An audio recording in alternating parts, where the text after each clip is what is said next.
In the heart of the eastern lands lies Umu-Achi, a village where the soil is red like palm oil and the trees grow so tall they whisper secrets to the clouds. But Umu-Achi is not like other villages. It is a place of the two markets. By day, the market square is a market. It is full of life. You go hear the sound of women haggling over the price of stockfish, the smell of roasted corn, and the kwa sound of pesos hitting mortars. 900. But as soon as the sun starts to hide behind the hills, the air turns cold. The elders say, the market belongs to the living when the sun is up, but when the shadows grow longer than the trees, the spirits come to buy and sell. They call the night version Afomu, the market of the ghost. Nobody goes there. If you mistakenly find yourself there at midnight, you no go see people's faces, you go only see feet pointing backward and shadows with no owners. The house of Poor Okeke, where beauty was scarce, now, inside this village lived Poor Okeke, a man whose hands were gifted by the gods to carve wood, but whose luck in fatherhood was, well, let's just say it was dry. His only daughter was Adana. My people, if I tell you say Adana was not fine, I dey try pity her. Adana's face was like a rough sketch that a child drew with a charcoal stick and later regretted.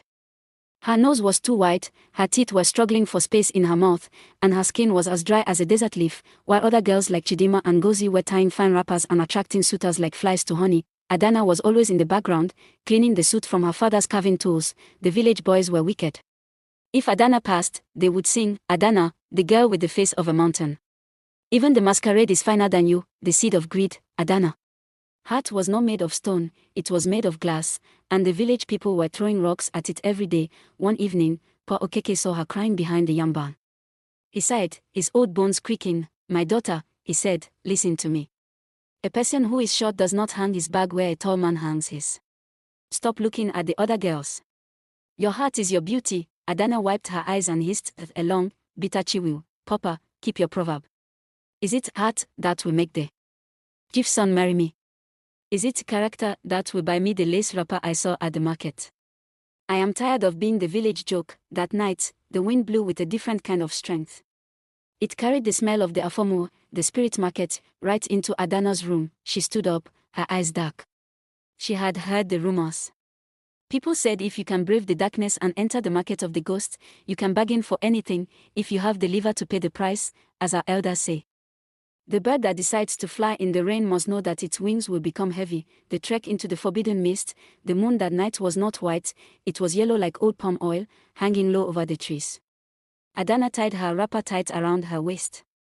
She didn't carry a lamp, because the elder said, a person going to meet spirits does not carry light, it is the spirits that will choose if you should see them. As she walked toward the Afomu market square, the forest started to change. The crickets, which usually make noise, went dead silent. The only thing she could hear was the thump-thump of her own heart. Suddenly, she reached the boundary, a line of white chalk, Nzu, drawn across the path by the ancestors long ago. She stepped over it, the vibe, a spirit market. Immediately, the air changed from hot to freezing cold. She saw them. Shadows moving without legs. People carrying baskets on their heads, but the baskets were floating. She saw a woman sitting by the side of the road, selling what looked like beauty.